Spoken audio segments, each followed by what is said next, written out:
ఉండదు అని చెప్తాను. రాధాకృష్ణ రాధాకృష్ణ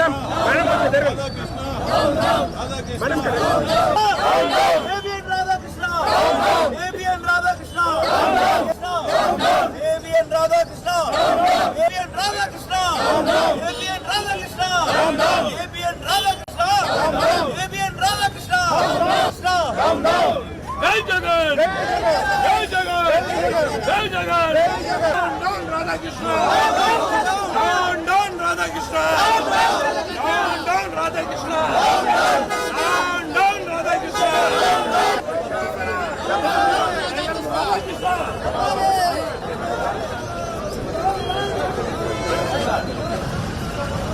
స్లోగన్ చేయండి మేము ఒకసారి.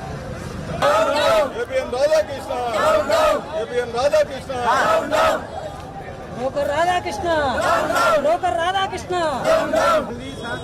రాధాకృష్ణ రాధాకృష్ణ రాధాకృష్ణ చెప్పేదాకా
ప్రజాస్వామ్యాన్ని ఏబిఎన్ రాధాకృష్ణ గారి టీము అపహాస్యం చేసింది అని ప్రజలకు తెలియపరచాలనే ఉద్దేశంతో వచ్చాం. ఎక్కడ ప్రక్కదోవకి వెళ్ళొద్దు, ఎవరి మీద మన వ్యతిరేకత లేదు. ఈ రాష్ట్రంలోనే కాదు దేశంలోనే మహిళలను కించపరిచినటువంటి ఈ యొక్క ఏబిఎన్ రాధాకృష్ణ గారి యొక్క ఆలోచనలు ప్రజాస్వామ్యానికి విరుద్ధంగా ఉన్నాయి. ఒరిజినల్ గా అయితే మా పార్టీకి సంబంధించినటువంటి మహిళలను, భారతదేశంలో ఉన్నటువంటి మహిళలను కించపరిచే విధంగా నీ జర్నలిజాన్ని ప్రక్కదోవ ప్రక్క పొంతలు తొక్కిస్తా ఉన్నావు. ఇటుపోతా ఉంది ప్రజాస్వామ్యం. ఇవేనా జర్నలిజం అంటే? ఈ పరిస్థితిని తప్పకుండా ఈ రాష్ట్రంలో కాదు దేశంలో మహిళలు అందరూ ఆలోచిస్తా ఉన్నారు. మీ వెర్రి రాతలకు, పరిగిమాల రాతలకు ప్రజాస్వామ్యాన్ని అపహాస్యం చేసే విధంగా ఉన్నాయి. తక్షణమే మీ రాతలు ఆపాలి, మీ కోతలు ఆపాలి. ఈరోజు దేశమంతా నివిరిపోయే విధంగా మహిళా లోకాన్ని మీరు కించపరిచే విధంగా మీ రాతలను ఖచ్చితంగా ఖండిస్తూ తప్పకుండా ఇదే కాదు రాబోయే రోజుల్లో రాష్ట్ర వ్యాప్తంగా దేశవ్యాప్తంగా మీరు రాసిన రాతల మీద ఉద్యమం కూడా రాబోతా ఉంది. గమనించమని ఆలోచిస్తూ తప్పుడు రాతలు రాసినటువంటి రాధాకృష్ణ గారు ప్రజలకు క్షమాపణ చెప్పాలి, మహిళా లోకానికి క్షమాపణ చెప్పాలని చెప్పి డిమాండ్ చేస్తా ఉన్నాం.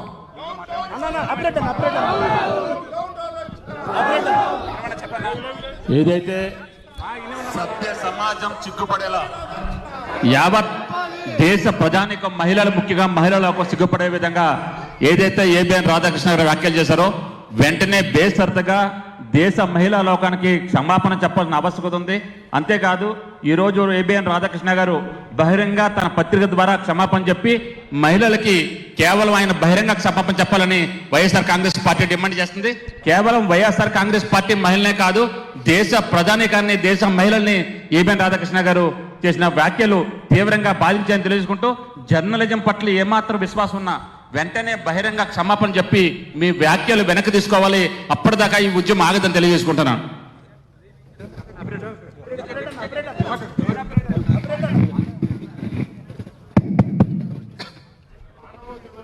వారాంతపు పలుకుల పేరుతో పిచ్చి పలుకులు పలికినటువంటి పిచ్చి కుక్క రాధాకృష్ణ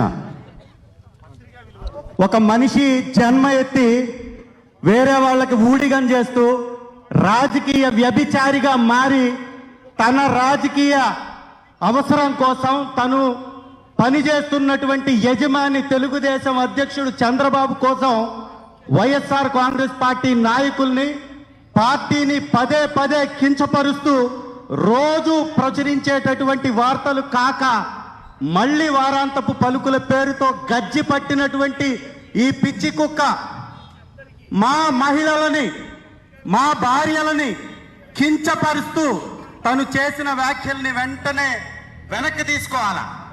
ఈరోజు శాంతియుతంగా నిరసన తెలియజేస్తున్నాం. మేము కేవలం క్షమాపణ కోరుతున్నాం. నిజంగా మేము దాడి చేయాలనుకుంటే, మేము మా సత్తా ఏంటో చూపించాలనుకుంటే, మా యొక్క వైఎస్ఆర్ కాంగ్రెస్ పార్టీ సత్తా ఏంటో చూపించాలనుకుంటే నువ్వు సరిపోవు రాధాకృష్ణ.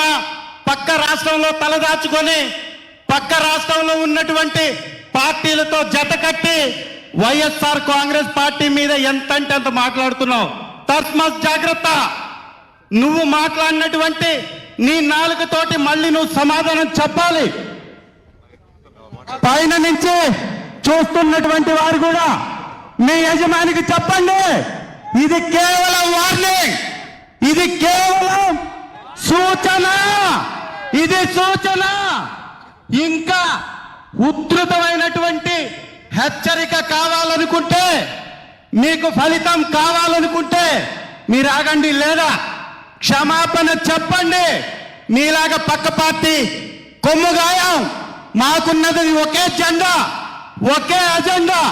ఇక్కడ ఒక పార్టీ, అక్కడ ఒక పార్టీ. మీ బతుకులు ఇక్కడ కోట్లు పరిగెత్తావు. సామాన్య జర్నలిస్ట్ గా ఉన్న నీకు ఇంత డబ్బు ఎక్కడి నుంచి వచ్చింది? నీ స్థాయి ఎక్కడి నుంచి వచ్చింది? చంద్రబాబుకి ఊడిగా చేసి కుప్పలు తెప్పలుగా అవినీతి సొమ్ముని వెనకేసుకొని ఇవాళ కారు కూతలు కూస్తున్నావు. ఇమ్మీడియట్ గా మహిళా లోకానికి క్షమాపణ చెప్పకపోతే మా దెబ్బను మీకు చూపిస్తామని తెలియజేస్తూ పోలీసు వారిని కూడా, అతను బాహాటంగా మా మహిళలను తిడుతుంటే కేసులు పెట్టరు. మేము శాంతియుతంగా ప్రజాస్వామ్యబద్ధంగా మేము నిరసన తెలియజేస్తుంటే మమ్మల్ని అడ్డుకునేటటువంటి ప్రయత్నం చేస్తున్నారు. ఎందుకంత భయం? ఈ రాష్ట్రానికి వచ్చి ఈ రాష్ట్రంలో సంపాదిస్తూ పక్క రాష్ట్రమైన ఆంధ్రప్రదేశ్ గురించి మాట్లాడే హక్కు నీకు ఎవడిచ్చాడు? నీ స్థాయి ఏంటి? ఒక కనీసం చిన్న వార్డు మెంబర్ గా కూడా గెలవలేనటువంటి వ్యక్తులు ఇక్కడికి వచ్చి కోట్లు పడగేసి మాపై దాడి చేస్తున్నారు. ఇదే చివరి ఆఖరి హెచ్చరిక. ఇమ్మీడియట్ గా క్షమాపణ చెప్పకపోతే మా దెబ్బేందో మీ ఆఫీస్ కూడా చూస్తుందని మీకు తెలియజేస్తూ క్షమాపణ చెప్పవలసిందిగా డిమాండ్ చేస్తున్నాం. Thank you. 10 నిమిషాలు తక్కువ 10 అయింది అంటే ఇంకా 40 నిమిషాల సేపు మనం దీన్ని చాలా శాంతియుతంగా నిర్వహిద్దాం. ఆవేశాలకు లోను కావద్దు, అనవసర విషయాలకు కూడా జోలికి వెళ్ళొద్దు. ఈ ఏబిఎన్ రాధాకృష్ణ అనేటువంటి వ్యక్తి చాలా దారుణంగా అన్యాయంగా మన ఇంట్లో వాళ్ళ గురించి మాట్లాడాడు కాబట్టి మనం ఈ నిరసనకి మనం రావడం జరిగింది తప్ప రాజకీయ విమర్శలు ఎన్నైనా చేసుకోవచ్చు, తప్పులేదు. కానీ మహిళల గురించి మన భార్యల గురించి మాట్లాడేటటువంటి దుర్మార్గమైన స్థాయికి ఈ పత్రిక దిగజారిపోయింది. ఈ పత్రికని ఈ టీవీని నిజంగా అయితే దీన్ని బ్యాన్ చేయాల్సిన అవసరం కూడా ఉంది. దాని మీద కూడా చర్యలు తీసుకుంటామని ఈ సందర్భంగా పార్టీ తరఫున చెప్పదలుచుకున్నాం. ఈరోజు ఆంధ్రజ్యోతి ఏబిఎన్ ఛానల్లో ఆంధ్రజ్యోతి పత్రికలో వచ్చినటువంటి కథనాల మీద తీవ్రమైనటువంటి ఆవేదనతో ఆందోళనకి దిగడం జరిగింది. అయితే ఈరోజు విలువలు ఏమాత్రం లేనటువంటి, నైతిక స్థాయి లేనటువంటి, తనలాగే అందరూ వ్యవహరిస్తారనుకునేటువంటి రాధాకృష్ణ ఈరోజు నీచాతి నీచంగా వార్తలు రాయడం, మీడియాలో చూపించడం అనేటువంటిది దౌర్భాగ్యం అనేటువంటి విషయం. చివరికి ఏ స్థాయికి దిగజారిపోయారు అనంటే, చంద్రబాబు నాయుడు దగ్గర తెల్లగాయితం ఇచ్చి ఆయన ఏది రాసిస్తే దాన్ని తీసుకొచ్చి ప్రచురించి ఏ విధంగా మా మీద బురద జల్లాలనేటువంటి దుర్మార్గం అనేటువంటి ఆలోచన జరుగుతుంది, కుట్ర జరుగుతుంది వైఎస్ఆర్ కాంగ్రెస్ పార్టీ మీద, జగన్మోహన్ రెడ్డి గారి మీద. రాధాకృష్ణకి ఇక్కడ నిలబడి ఛాలెంజ్ విసురుతున్నాం. మీకు దమ్ము ధైర్యం ఉంటే వైఎస్ఆర్ కాంగ్రెస్ పార్టీని, జగన్మోహన్ రెడ్డి గారిని రాజకీయంగా ఎదుర్కొనేటువంటి ప్రయత్నం చేయండి తప్ప వ్యక్తిగతంగా దాడులు చేసి దానివల్ల మా ఆత్మస్థైర్యాన్ని దెబ్బతీయాలనుకుంటే చాలా పొరపాటు. ఇటువంటివి చాలా అధిగమించినటువంటి వాళ్ళం. ఈరోజు వైఎస్ఆర్ కాంగ్రెస్ పార్టీ శ్రేణుల గురించి మాట్లాడుతున్నారు. వైఎస్ఆర్ కాంగ్రెస్ పార్టీ శ్రేణులకి వారసత్వంగా మా నాయకుడు జగన్మోహన్ రెడ్డి గారు ఇచ్చినటువంటి గుండె ధైర్యం ఉన్నన్ని రోజులు నీ కథనాలు, నీ వార్తలు మమ్మల్ని కదిలించలేవు అనేటువంటి విషయాన్ని సందర్భంగా తెలియజేస్తున్నాం. ఈరోజు మీరు ఏ విధంగా తయారయ్యారంటే, కనీసం నీకు విజ్ఞత ఉంటే, నువ్వు మనిషివైతే, నువ్వు నిజంగా కడుపుకి అన్నం తినేటువంటి వ్యక్తివి అయితే, ఈరోజు చెల్లికి ఆలికి తేడా తెలియనటువంటి విధంగా నువ్వు వార్తలు రాస్తున్నావు అంటే దాని వ్యవహార శైలి ఏ విధంగా ఉంది అంటే, నేను ఏదైనా సరే వీళ్ళని వ్యక్తిత్వంగా, వాళ్ళ మానసికంగా వాళ్ళ మీద దాడులు చేయాలనేటువంటి ఆలోచనతో ఒక జర్నలిజం అనేటువంటిది మర్చిపోయి జర్నలిజం ముసుగులో బ్రోకరిజం చేసుకునేటువంటి నువ్వు ఈరోజు మమ్మల్ని గురించి మాట్లాడతావా? మా కుటుంబ సభ్యుల గురించి మాట్లాడతావా? వైఎస్ఆర్ కాంగ్రెస్ పార్టీ శ్రేణులకు సంబంధించినటువంటి ఏ రోజు ఇళ్లలో నుంచి బయటకు రానటువంటి వాళ్ళ భార్యల గురించి మాట్లాడతావా? అంటే నీ ఉద్దేశం, నీ ఆలోచన ఏ రోజు ఒకరితో కలిసి రాలే, ఏ రోజు ఒకరు అండ కోరలే, ఏ రోజు ఒకరోజు మహిళలను అడ్డు పెట్టుకుని రాజకీయం చేయలే. ఈ రోజు మహిళలను అడ్డు పెట్టుకుని రాజకీయం చేసేటువంటి వ్యక్తులు మీరు. ఒక మహిళల మీద నింద వేసి ఏ విధంగా అయితే పార్టీని లాక్కున్నారో, ఏ విధంగా అయితే సైకిల్ గుర్తు లాక్కున్నారో, ఏ విధంగా అయితే చివరికి పాపం రామారావు గారి కష్టాజీతమైనటువంటి బ్యాంకు ఖాతాలో ఉన్నటువంటి డబ్బు లాగేసుకున్నారో, ఈరోజు మీరు మొసలి కన్నీరు గారుస్తూ ఆయనకి అంతలా విగ్రహాలు పెడతాం, ఇంతలా విగ్రహాలు పెడతామని చెప్పి మాట్లాడుతూ ఈరోజు రామారావు లేకపోతే మాకు మనుగడ లేదన్నట్టుగా అందరినీ కలుపుకొని అందరితో కలిసి వచ్చేటువంటి మీకు వెన్నెముక లేదా, ఒంటరిగా పోటీ చేసేటువంటి మాకు వెన్నెముక లేదా అనేటువంటిది ఆలోచించాల్సినటువంటి సందర్భం. కాబట్టి ఖచ్చితంగా మాకు వెన్నెముక ఉంది, ధైర్యం ఉంది, దమ్ముంది. కాబట్టి అన్ని విధాలా ఎదుర్కోగలిగినటువంటి శక్తి చాలా ఉన్నాయి. కాబట్టి ఒకటే విషయం చెప్తున్నాం, మీకు నీతి, నిజాయితీ, ధైర్యం, రోషం, పౌరుషం లాంటివి ఉంటే ఏదన్నా నేరుగా మమ్మల్ని వచ్చి ఎదుర్కోండి, నేరుగా వచ్చి మాతో మాట్లాడండి. అంతే తప్ప నాకు ఒక పత్రిక ఉంది అని చెప్పి మాట్లాడితే మేము రాబోయేటువంటి రోజుల్లో మాట్లాడేటువంటి మాటలకి రాధాకృష్ణ గుర్తుంచుకో, నువ్వు చెవుల్లో సీసం పోసుకోవాల్సి వస్తుంది. మేము చూపించడం మొదలు పెడితే కళ్ళకి గంతలు కట్టుకోవాల్సినటువంటి పరిస్థితి ఏర్పడుతుంది. నీ అంత నీచమైనటువంటి చరిత్ర బహుశా నాకు తెలిసి ఆంధ్ర రాష్ట్రంలో ఎవరికి ఉండదు. కాబట్టి అంత నీచమైనటువంటి చరిత్ర కలిగినటువంటి వాడు, ఈ నీచమైనటువంటి వ్యక్తిత్వం కలిగినటువంటి వాడు, ఈ నీచమైనటువంటి మనస్తత్వం కలిగినటువంటి వాడు నీలాగే అందరూ బ్రతుకుతారనుకోవడం నీ పొరపాటు అని చెప్పి ఈ సందర్భంగా తెలియజేస్తూ, తప్పనిసరిగా రాబోయేటువంటి రోజుల్లో కూడా వైఎస్ఆర్ కాంగ్రెస్ పార్టీ మా నాయకుడు జగన్మోహన్ రెడ్డి గారి నాయకత్వంలో మీరు ఎన్ని రాతలు రాసినా సరే మేము మరలా చెప్తున్నాం. నువ్వు మా మీద చాలా రాసావు, మరలా రాస్తూనే ఉంటావు. నీ రాతలకు మేము భయపడం. ఈ రోజు మేము ఎందుకు ఆందోళన చేస్తున్నామంటే, నువ్వు ఏ రోజు మా గురించి రాసినా మేము దాని గురించి స్పందించలే, మేము పట్టించుకోలే.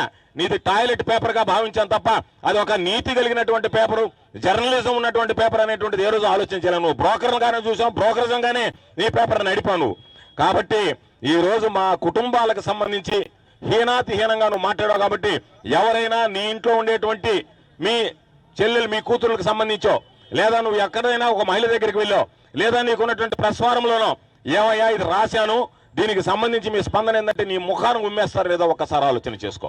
కాబట్టి అటువంటి పరిస్థితుల్లో తప్పనిసరిగా ఈ రోజు కుటుంబాల గురించి మాట్లాడావు కాబట్టి మేము ఆందోళనతో నీ దగ్గర వచ్చాం తప్ప, వాస్తవానికి ఈ ఆంధ్రజ్యోతి నీడ కింద మాట్లాడడానికి కూడా సిగ్గుతో తలదించుకుంటున్నాం, మానసికంగా కుంగిపోతున్నాం ఆ పేరు చూసి మాట్లాడడానికి అని చెప్పి ఈ సందర్భంగా మనవి చేస్తూ, రాబోయేటువంటి రోజుల్లో ఇదే పందా నువ్వు కొనసాగిస్తే, మా దెబ్బ నువ్వు రుచి చూస్తే, బహుశా నువ్వు ఈ తెలుగు రాష్ట్రాల నుంచే ఇతర రాష్ట్రాలకు పరిగెత్తేటువంటి రోజు వస్తుంది. ఖబర్దార్ రాధాకృష్ణ అని చెప్పి గుర్తు చేస్తూ ఈ కార్యక్రమంలో అవకాశం ఇచ్చినటువంటి పాల్గొన్నటువంటి అందరికీ పేరు పేరున నా హృదయపూర్వకమైనటువంటి ధన్యవాదాలు తెలియజేస్తూ సెలవు తీసుకుంటున్నాను. ప్రజాస్వామ్య స్ఫూర్తితో ధర్నా చేసి రావడం బాధాకరం అయినప్పటికీ పత్రికా విలువను మరిచి రాష్ట్ర మహిళలను అవమానించే విధంగా ప్రసారం చేయడం చాలా దుర్మార్గం. ప్రతి ఒక్కరూ ఆంధ్ర రాష్ట్రంలో మహిళలంతా కూడా బాధపడుతున్నారు. ఇంత నీచంగా దిగజారిపోతున్నారు ఎందుకు అని చెప్పి ప్రశ్నిస్తున్నారు. గతంలో ఏమీ జరగకపోయినా మహిళలను గౌరవిస్తామన్న రీతిలో మీరు మాట్లాడుతూ వచ్చారు. మేమేమి చేయకపోయినా మమ్మల్ని అవమానించే రీతిలో మీరు మాట్లాడారు. ఈరోజు ఏకపక్షంగా ఆంధ్ర రాష్ట్రం ఏ ప్రాంతంలో చూసినా మహిళలను రేప్ చేసే విషయంలో కానీ, మహిళల పైన దాడులు చేసే విషయంలో కానీ, పసిపిల్లలను రేప్ చేసే విధానంలో కానీ చర్యలు చేపట్టకపోగా ఇంకా రెచ్చగొట్టే విధంగా వ్యవహరిస్తుండడం చాలా దారుణం. ఇప్పటికీ